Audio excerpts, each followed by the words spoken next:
Vous voulez réagir vite dans un processus de candidature, mais vous n'avez pas toute la journée à y passer.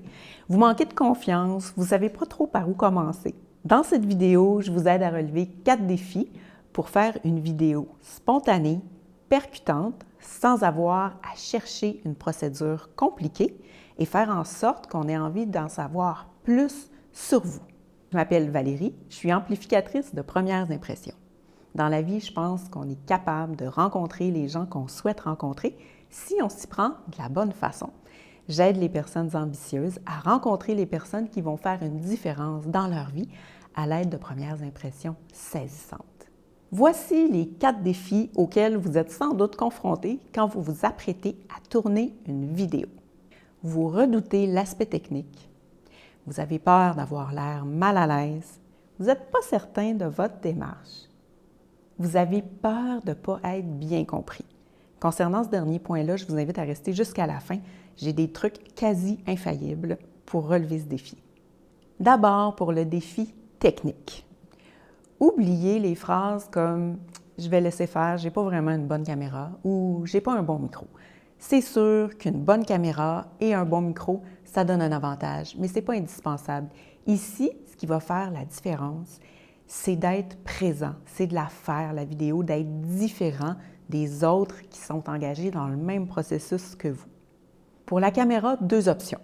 Placez votre ordinateur dans une pièce bien éclairée et orientez-le à 30 à 45 degrés par rapport à l'angle de votre visage. Évitez de filmer dans une pièce sombre parce qu'il va y avoir ce qu'on appelle du bruit dans votre image, c'est-à-dire des petits pixels qu'on a l'impression de voir bouger. Deuxième option, utilisez votre téléphone cellulaire. Les téléphones cellulaires qu'on a aujourd'hui, en général, sont extrêmement performants. Il y a même des grands réalisateurs qui se donnent le défi de réaliser des films entiers seulement en filmant avec des téléphones cellulaires. Pour le son, même logique. Filmez dans un endroit silencieux où vous ne serez pas dérangé. Le micro-cravate, très intéressant bien sûr, mais ce qui est le plus important, c'est d'avoir le silence pour qu'on puisse vraiment focaliser son attention sur vous. Puis rappelez-vous, dans une vidéo, souvent les gens sont beaucoup plus irrités par une mauvaise qualité de son que par une mauvaise qualité d'image. Deuxième défi, vous avez peur d'avoir l'air mal à l'aise. C'est le défi de la posture physique. Ici, oubliez les postures figées, les postures convenues. Tout est possible. Pensez à une situation où vous étiez en confiance alors que vous vous exprimiez à d'autres personnes. Puis reprenez cette position-là. Vous pouvez être assis, vous pouvez vous accouder, vous pouvez prendre n'importe quelle position, tant que ça reste dans le respect de votre interlocuteur. Soyez naturel, soyez vous, soyez détendu. Ayez simplement l'air respectueux, jamais négligent, puis adoptez votre posture sociale préférée. Troisième défi, vous êtes insécure par rapport à votre démarche. C'est le défi de la posture mentale. Ici, ce qui est important, c'est d'être clair avec son intention.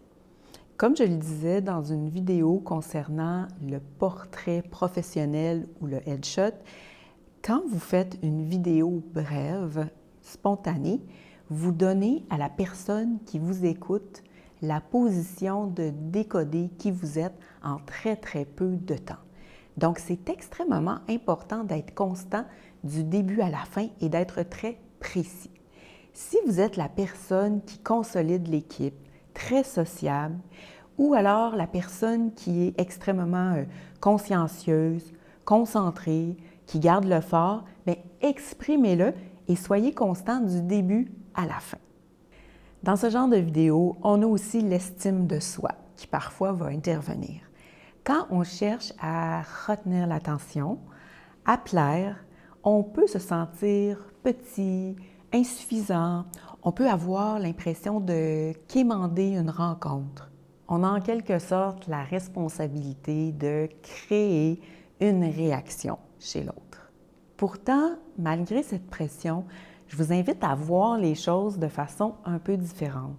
C'est-à-dire que plutôt de quémander, vous pouvez penser que vous êtes en train d'offrir. Offrir quoi?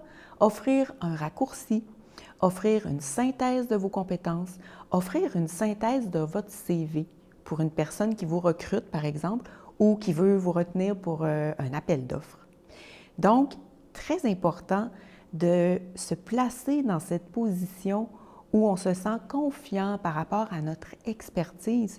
Puis on est là beaucoup plus pour donner, pour faciliter la vie de l'autre, que pour simplement être en train de demander quelque chose. Honnêtement, est-ce que vous préférez chercher sur Internet le bon électricien ou vous préférez prendre le dépliant qui est simplement sur la table devant vous? C'est la même chose. Évidemment, il y a toute la question de la timidité, la peur de rater son tournage. Ici, un mot d'ordre, come as you are. Vous n'allez pas changer de personnalité, de visage ou quoi que ce soit dans les prochaines minutes. Donc, on y va avec ce qu'on est. Si l'idée de tourner cette vidéo-là vous est complètement insupportable, si vous ne voyez pas comment vous allez y arriver, mais j'ai un petit truc pour vous. Choisissez une personne de confiance, ça peut être votre famille, des amis, ça peut même être un enfant, puis procédez au tournage en mode entrevue. La personne devant vous va vous poser des questions, vous allez y répondre. Évidemment, c'est vous qui allez avoir scénarisé le tout. Le regard bienveillant de cette personne-là, ces signes d'acquiescement, ça devrait vraiment vous aider à démonter toutes les résistances que vous pourriez avoir. Pour cette solution-là, évidemment, il faut être en mesure de faire un petit montage sommaire de sa vidéo après, c'est-à-dire pour enlever les segments où la personne vous pose des questions.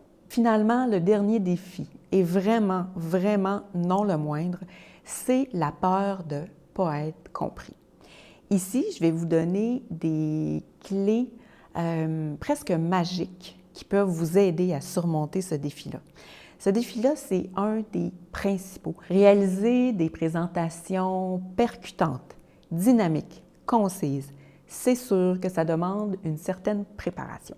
Sauf qu'ici, on a dit qu'on n'allait pas y passer la journée. Donc, je vais vous donner des clés presque magiques pour vous aider à relever ce défi-là. Vous êtes plusieurs à le partager. C'est très, très courant, donc sachez que vous n'êtes pas seul. La première clé que j'ai envie de vous partager, c'est la carte mentale. La carte mentale, c'est une façon de faire un schéma qui reproduit la structure de votre pensée, qui reproduit en quelque sorte votre cerveau. Donc, vous y allez par thème, par idée, par sous-idée, et c'est beaucoup, beaucoup plus facile de faire ça de cette façon-là, représentée graphiquement, que de simplement prendre des notes très linéaires. En faisant une carte mentale, je vous le dis, vous allez débusquer tout de suite les incohérences, les idées qui ne vont pas ensemble. Parce que le problème, quand on a peur de ne pas être compris, c'est pas qu'on n'a pas d'idées, c'est qu'on ne sait pas comment les enchaîner les unes après les autres, comment les agencer les unes par rapport aux autres. C'est tout ce défi-là que la carte mentale va vous aider à relever. La deuxième clé, c'est les marqueurs de relation, tout simplement. C'est un peu ce que j'appelle les éliminateurs de « ouais, ça fait que ». Les marqueurs de relation, ça élimine les hésitations. Encore une fois, ça aide à juxtaposer les phrases les unes après les autres. En quelque sorte, les marqueurs de relation, c'est des liants entre vos phrases, entre vos mots, qui vont donner beaucoup de fluidité à votre discours. C'est quoi un marqueur de relation? En outre, d'une part, d'autre part, vous voyez. Dans le langage parlé, évidemment, ça prend une autre forme. Ça peut être, par exemple, « c'est pourquoi », premièrement, deuxièmement, ce qu'il faut retenir de tout ça, ça se dit très, très, très naturellement. Mais évidemment, quand on parle quotidiennement, peu importe à qui, on n'a pas forcément le réflexe d'en intégrer. Mais quand on veut vraiment s'adresser à quelqu'un, de façon plus linéaire, où on n'a pas de réplique, c'est nous qui parlons du début à la fin, ça peut être extrêmement utile. C'est un petit peu comme changer de paragraphe. Troisième clé, parler tout seul. C'est important de pratiquer ce qu'on a à dire. Avant de faire votre vraie prise, répétez votre message comme si c'était la fois. Quelques règles à respecter, se rendre au bout. ici, vous dites entièrement ce que vous avez à dire, parce que sinon, vous allez tomber dans le piège d'avoir pratiqué beaucoup le début, puis d'avoir négligé la fin. Autre petit truc, modifiez les tournures de phrases qui ne vous semblent pas naturelles au fur et à mesure que vous répétez votre présentation. Finalement, ce n'est pas parce que c'est votre pratique que vous ne devez pas enregistrer. Au contraire, ça se peut que votre pratique, ça soit la bonne. Il y a des gens pour qui une extrême spontanéité va leur donner une sorte d'énergie qui va faire que, voilà, ça y est, on n'a même plus besoin de faire une autre prise ou de se pratiquer. On l'a déjà, notre bonne prise. Réécoutez-vous.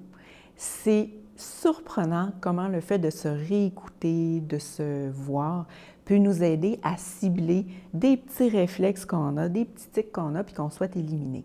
Donc, faites-le, ça peut augmenter de 50 %, de 100 % la qualité de votre présentation, là, juste d'être conscient des petits travers ou des petites habitudes que vous avez sans le savoir souvent. Je vous raconte une anecdote à ce sujet-là. J'ai déjà participé à un colloque où je présentais juste après une collègue. J'avais enregistré cette collègue, puis j'ai oublié d'éteindre le magnétophone. Donc, en réécoutant la présentation de ma collègue, je me suis retrouvée à réécouter la mienne ensuite que j'avais enregistrée par inadvertance.